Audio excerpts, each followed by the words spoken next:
Hi, NextinWeb Malayalam മറ്റൊരു വീഡിയോയിലേക്ക് സ്വാഗതം. ചാനൽ ഇതുവരെ സബ്സ്ക്രൈബ് ചെയ്തിട്ടില്ല എങ്കിൽ ഇപ്പോൾ തന്നെ ചെയ്യുക. സബ്സ്ക്രൈബ് ബട്ടന്റെ അടുത്തായി കാണുന്ന ബെൽ ഐക്കൺ കൂടി പ്രസ് ചെയ്താൽ ഇനി മുതൽ നോട്ടിഫിക്കേഷൻസ് ലഭിക്കും.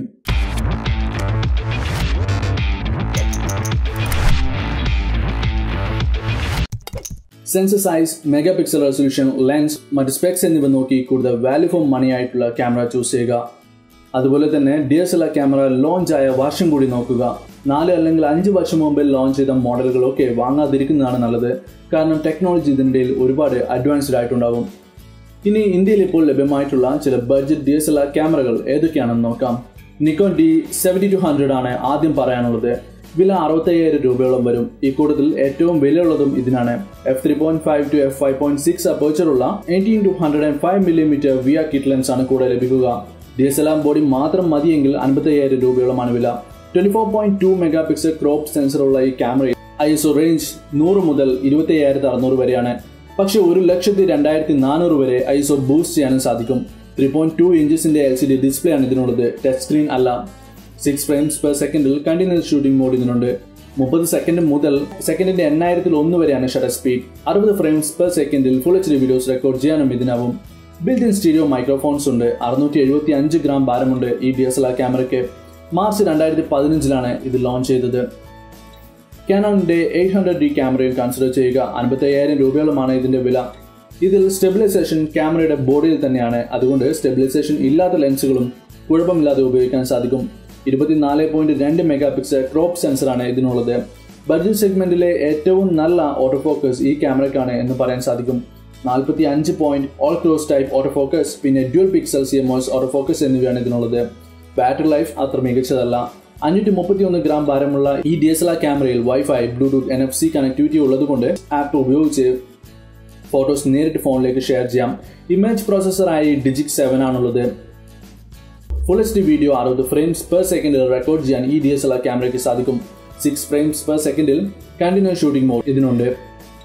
3 ഇഞ്ചിന്റെ വാരി angle LCD touch screen display ആണ് ഇതിനുള്ളത്. 30 സെക്കൻഡ് മുതൽ സെക്കൻഡിന്റെ 4,001 വരെയാണ് ഷട്ടർ സ്പീഡ്. ഈ ക്യാമറയിൽ ISO റേഞ്ച് 100 മുതൽ 25,600 വരെയാണ്. 51,200 വരെ എക്സ്പാൻഡ് ചെയ്യാനും സാധിക്കും. ഫെബ്രുവരി 2017 കാനോൺ ഈ ക്യാമറ അനൗൺസ് ചെയ്തത്.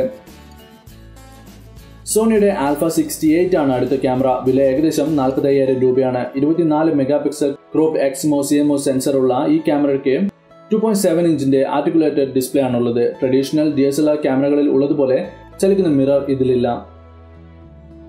ഇലക്ട്രോണിക് വ്യൂ ഫൈൻഡർ ആണ് ഇതിലുള്ളത്. അതായത് ഇതൊരു DSLR ക്യാമറയല്ല, DSLT ക്യാമറയാണ്. 8 frames per second continuous shooting mode ഇതിനുണ്ട്. ISO റേഞ്ച് 100 മുതൽ 25,600 വരെയാണ്. ബയോൺസ് X പ്രോസസ്സറാണ് ഇതിലുള്ളത്. 30 സെക്കൻഡ് മുതൽ സെക്കൻഡിന്റെ 4,001 വരെയാണ് shutter speed. 79 point auto focus ഉണ്ട് എന്ന് പറയുമ്പോൾ തന്നെ മൂവിംഗ് ഒബ്ജക്ട്സ് ഇതിൽ എത്രത്തോളം നന്നായി ഫോക്കസ് ചെയ്യുമെന്ന് ഊഹിക്കാം.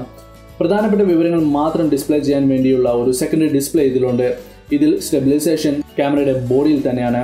അതുകൊണ്ട് സ്റ്റെബിലൈസേഷൻ ഇല്ലാത്ത ലെൻസുകളും കുഴപ്പമില്ലാതെ ഉപയോഗിക്കാൻ സാധിക്കും.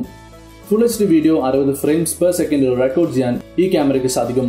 600 ഗ്രാംസ് ആണ് ഇതിന്റെ ഭാരം. ബിൽറ്റ് ഇൻ GPS ഫീച്ചർ ഇല്ല. ഭാരം കൂടുതലാണ് ആദ്യത്തെ കുഴപ്പം. ഈ ക്യാമറയ്ക്ക് പറ്റിയ ലെൻസുകൾ മാർക്കറ്റിൽ കുറവാണ്. ലോ ലൈറ്റ് പെർഫോമൻസും അത്ര മികച്ചതല്ല. വൈഫൈ ഇല്ല എന്നുള്ളതാണ് മറ്റൊരു പോരായ്മ. നവംബർ 2015 സോണി ഈ ക്യാമറ അനൗൺസ് ചെയ്തത്. പിന്നെയുള്ളത് കാനോണിന്റെ EOS 750D ആണ്. നിക്കോൺ 5500 ക്യാമറയുമായി മത്സരിക്കാൻ വേണ്ടി ഇറക്കിയ ഇതിന്റെ വില ഏകദേശം 40,000 രൂപയാണ്. 24.2 മെഗാപിക്സൽ ക്രോപ്പ് സെൻസറുള്ള ഈ ക്യാമറയിൽ 3 ഇഞ്ചിന്റെ LCD വാരി ആംഗിൾ ടച്ച് സ്ക്രീൻ ഡിസ്പ്ലേ ആണുള്ളത്.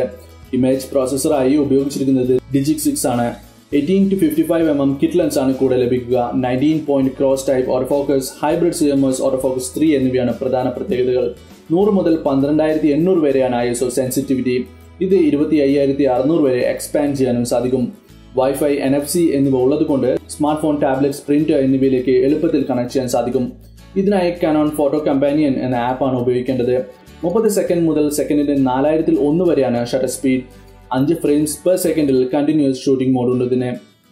30 ഫ്രെയിംസ് പെർ സെക്കൻഡിൽ ഫുൾ HD വീഡിയോസ് റെക്കോർഡ് ചെയ്യാൻ സാധിക്കും. 555 ഗ്രാംസ് ആണ് ഭാരം. ബാറ്ററി ലൈഫ് കുറവാണെന്നുള്ളതും കയ്യിൽ ഭാരം കൂടുതൽ തോന്നുന്നതും ഈ ക്യാമറയുടെ പ്രധാന പോരായ്മകളാണ്. ഫെബ്രുവരി 2015 കാനോൺ ഈ ക്യാമറ അനൗൺസ് ചെയ്തത്. Canon 200D ആണ് അടുത്തത്. വില ഏകദേശം 39,000 രൂപയാണ്. 18-55mm കിറ്റ് ലെൻസ് ആണ് കൂടുതൽ ലഭിക്കുക. മികച്ച ബാറ്ററി ലൈഫ് ഈ ക്യാമറയ്ക്കുമുണ്ട്. ISO റേഞ്ച് മികച്ചതായതുകൊണ്ട് ലോ ലൈറ്റ് ഫോട്ടോഗ്രാഫിക്ക് പറ്റിയതാണ്. 24.2 മെഗാപിക്സൽ ക്രോപ്പ് സെൻസറുള്ള ഈ ക്യാമറയിൽ ISO റേഞ്ച് 100 മുതൽ 25,600 വരെയാണ്. 51,200 വരെ എക്സ്പാൻഡ് ചെയ്യാനും സാധിക്കും. ക്യാമറയുടെ വെയിറ്റും കുറവാണ്, 453 ഗ്രാമാണിത്. 3 ഇഞ്ചിന്റെ articulating LCD touch screen display ആണ് ഇതിനുള്ളത്. വൈഫൈ, ബ്ലൂടൂത്ത്, NFC എന്നിവ ഉള്ളതുകൊണ്ട് ആപ്പ് ഉപയോഗിച്ച് ഫോട്ടോസ് നേരിട്ട് ഫോണിലേക്കോ മറ്റ് ഡിവൈസുകളിലേക്കോ ഷെയർ ചെയ്യാൻ സാധിക്കും. GPS ഫീച്ചർ ബിൽറ്റ് ഇൻ ആയിട്ടില്ല. ആവറേജ് ഓട്ടോ ഫോക്കസിംഗ് സ്പീഡാണ് എടുത്തു പറയേണ്ട ഒരേ ഒരു കുഴപ്പം. 9 പോയിന്റ് പിന്നെ ഡ്യുവൽ പിക്സൽ ഓട്ടോ ഫോക്കസ് എന്നിവയാണ് ഈ ക്യാമറയിൽ ഓട്ടോ ഫോക്കസിംഗിനായുള്ളത്. ബിൽറ്റ് ഇൻ സ്റ്റീരിയോ മൈക്രോഫോൺ ഉണ്ട്. Full HD videos 60 frames per സെക്കൻഡിൽ റെക്കോർഡ് ചെയ്യാൻ ഇതിനാവും. ടൈം ലാപ്സ്, ഇന്റർവൽ ഷൂട്ടിംഗ് ഫീച്ചറുകളുമുണ്ട്. 5 ഫ്രെയിംസ് പെർ സെക്കൻഡിൽ കണ്ടിന്യൂസ് ഷൂട്ടിംഗ് മോഡ് ഇതിനുണ്ട്. ഇമേജ് പ്രോസസറായി Digic 7 ആണുള്ളത്. ജൂൺ 2017 ഇത് അനൗൺസ് ചെയ്തത്.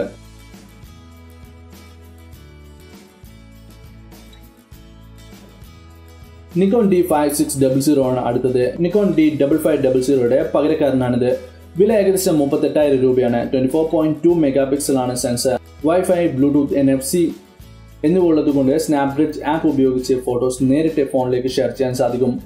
f3.5 to 5.6 അപ്പേർച്ചർ ഉള്ള 18-55mm കിറ്റ് ലെൻസ് ആണ് കൂടുതൽ ലഭിക്കുക. 3.2 ഇഞ്ചിന്റെ വലിയ ആർട്ടിക്കുലേറ്റിംഗ് ഡിസ്പ്ലേ ഉണ്ട്. അതും ടച്ച് സ്ക്രീൻ ആണ്. വ്യൂ ഫൈൻഡറിന്റെ മുകളിലായി ഒരു പ്രോക്സിമിറ്റി സെൻസർ ഉണ്ട്. നമ്മൾ വ്യൂ ഫൈൻഡറിൽ കൂടി നോക്കുമ്പോൾ ഡിസ്പ്ലേ ഓട്ടോമാറ്റിക്കായി ഓഫ് ആവും. ഇത് ബാറ്ററി ലൈഫ് സേവ് ചെയ്യാൻ സഹായിക്കും. കൂടാതെ ഇതേ വിലയിലുള്ള മറ്റ് ക്യാമറകളെക്കാൾ ബാറ്ററി ലൈഫ് ഈ ക്യാമറയ്ക്ക് കൂടുതലാണ്.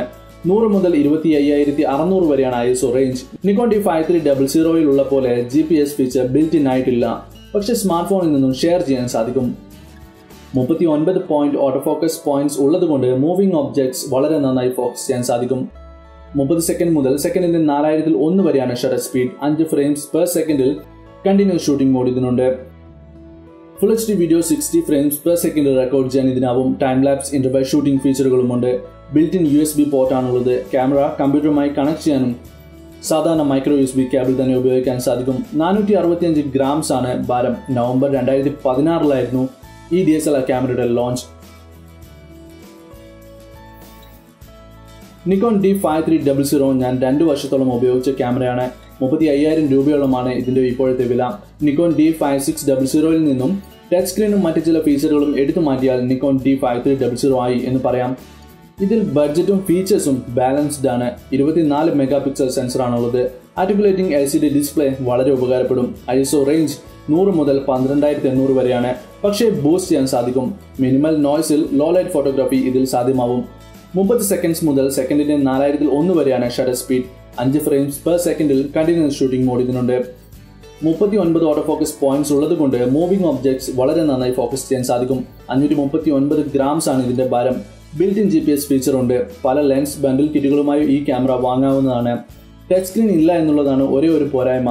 Full HD video 60 frames per സെക്കൻഡിൽ റെക്കോർഡ് ചെയ്യാൻ ഇതിനാവും. പക്ഷേ വെറും 3000 രൂപ കൂടി കൂട്ടിച്ചേർത്താൽ ടച്ച് സ്ക്രീൻ പിന്നെ ടൈം ലാപ്സ് ഫീച്ചർ ഒക്കെയുള്ള D5600 ലഭിക്കും. ഒക്ടോബർ 2013 ഈ ക്യാമറയുടെ ലോഞ്ച്. നിക്കോൺ D3500 ആണ് അടുത്തത്. നിക്കോൺ D3400യുടെ പകരക്കാരനാണിത്. വില ഏകദേശം 28,000 രൂപയാണ്. നിക്കോൺ D5600യുടെ ആർട്ടിക്കുലേറ്റിംഗ് ടച്ച് സ്ക്രീനിന് പകരം സാധാരണ നോൺ ടച്ച് LCD ഡിസ്പ്ലേ ആണ് ഇവിടെ. മറ്റു പല ഫീച്ചറുകളും നിക്കോൺ D5600യുടെ പോലെ തന്നെയാണ്. ഡിസ്പ്ലേ സൈസ് 3 ഇഞ്ചാണ്. നല്ല ബാറ്ററി ലൈഫാണ് ഏറ്റവും വലിയ ഗുണം. വൈഫൈ, ബ്ലൂടൂത്ത് കണക്ടിവിറ്റി ഉള്ളതുകൊണ്ട് സ്നാപ്ബ്രിഡ്ജ് ആപ്പ് ഉപയോഗിച്ച് ഫോട്ടോസ് നേരിട്ട് ഫോണിലേക്ക് ഷെയർ ചെയ്യാം. ടച്ച് സ്ക്രീൻ ഇല്ല എന്നുള്ളത് ചിലർക്കൊരു പോരായ്മയായി തോന്നാം. ആവറേജ് ഓട്ടോ ഫോക്കസിംഗ് സ്പീഡാണ് എടുത്തു പറയേണ്ട ഒരേ ഒരു കുഴപ്പം. f3.5 to 5.6 അപ്പേർച്ചർ ഉള്ള 18-55mm കിറ്റ് ലെൻസ് ആണ് കൂടുതൽ ലഭിക്കുക. 100 മുതൽ 25,600 വരെയാണ് ISO റേഞ്ച്. 30 സെക്കൻഡ് മുതൽ സെക്കൻഡിന്റെ 4001 വരെയാണ് ഷട്ടർ സ്പീഡ്. 5 ഫ്രെയിംസ് പെർ സെക്കൻഡിൽ കണ്ടിന്യൂസ് ഷൂട്ടിംഗ് മോഡ് ഉണ്ട് ഇതിന്. Full HD video 60 frames per സെക്കൻഡിൽ റെക്കോർഡ് ചെയ്യാൻ ഇതിനാവും. 415 ഗ്രാംസ് ആണ് ഭാരം. ഓഗസ്റ്റ് 2018 ഇതിന്റെ ലോഞ്ച്.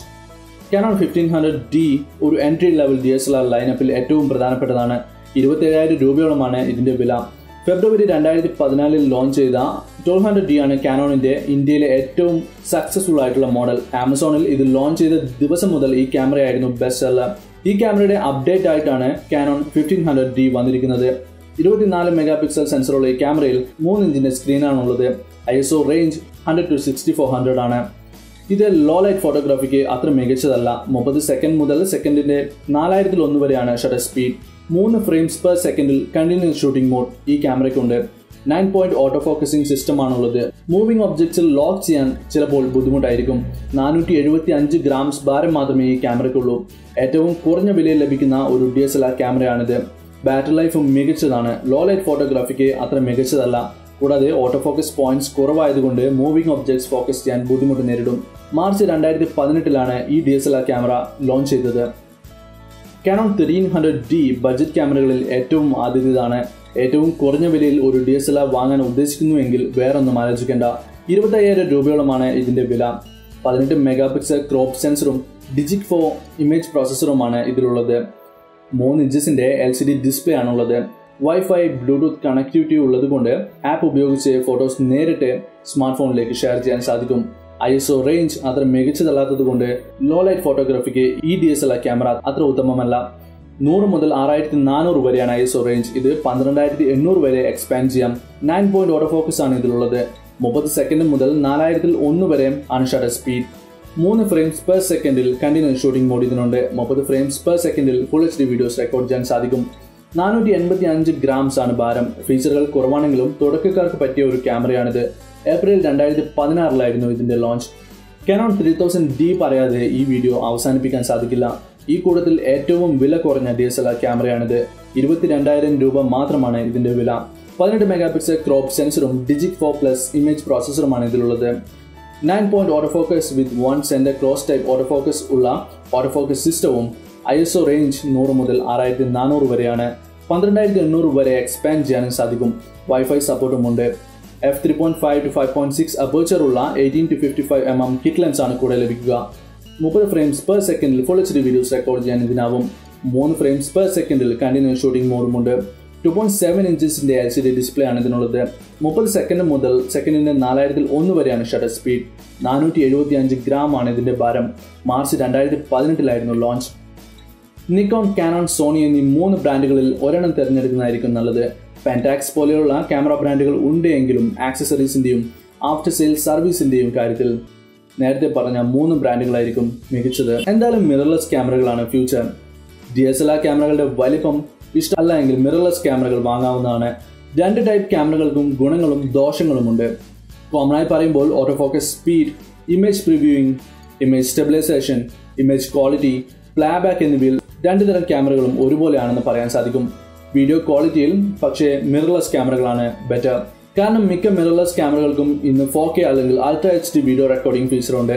പക്ഷേ ഹയർ എൻഡിലുള്ള DSLR ക്യാമറകളിൽ മാത്രമാണ് ഇത് കാണാൻ സാധിക്കുക. ബാറ്ററി ലൈഫിന്റെ കാര്യത്തിൽ ഇപ്പോഴും DSLR ക്യാമറകൾ തന്നെയാണ് മികച്ചത്. Low battery life, auto focus സിസ്റ്റത്തിലുള്ള പ്രോബ്ലംസ്, ലെൻസ് ചോയ്സസിന്റെ കുറവ്, ഇലക്ട്രോണിക് വ്യൂ ഫൈൻഡറിന്റെ ലാഗ് ഇഷ്യൂസ് എന്നിവ പരിഹരിച്ചാൽ മാത്രമേ മോഡേൺ DSLR ക്യാമറകളുമായി എല്ലാ വിധത്തിലും മത്സരിക്കാൻ ഇപ്പോഴത്തെ മിറർലെസ് ക്യാമറകൾക്ക് സാധിക്കുകയുള്ളൂ. സ്മാർട്ട് ഫോണുകളെ DSLRമായി താരതമ്യം ചെയ്യാൻ സാധിക്കില്ല. ചില ഫോട്ടോസ് എടുക്കുമ്പോൾ ഒരുപോലെ തോന്നാമെങ്കിലും എല്ലാ ഫീച്ചറുകളും നോക്കുമ്പോൾ DSLR അല്ലെങ്കിൽ മിറർലെസ് ക്യാമറകൾ സ്മാർട്ട് ഫോണുകളെക്കാൾ ഒരുപാട് ബെറ്റർ ആണ്. ഇത് ക്വാളിറ്റിയുടെ കാര്യത്തിലായാലും ഫീച്ചേഴ്സിന്റെ കാര്യത്തിലായാലും. വീഡിയോ ഇഷ്ടപ്പെട്ടുവെങ്കിൽ ലൈക്ക് ചെയ്യാനും ഷെയർ ചെയ്യാനും മറക്കണ്ട. ഇനിയും വീഡിയോസ് അപ്ലോഡ് ചെയ്യാനുള്ള പ്രചോദനം നിങ്ങളുടെ ഓരോ ലൈക്കും കമന്റ്സുമാണ്. ഇതുവരെ സബ്സ്ക്രൈബ് ചെയ്തിട്ടില്ല എങ്കിൽ ഇപ്പോൾ തന്നെ ചെയ്യുക. Thanks for watching the video. ശുഭദിനം ആശംസിക്കുന്നു. ഇനി അടുത്ത വീഡിയോയിൽ കാണാം.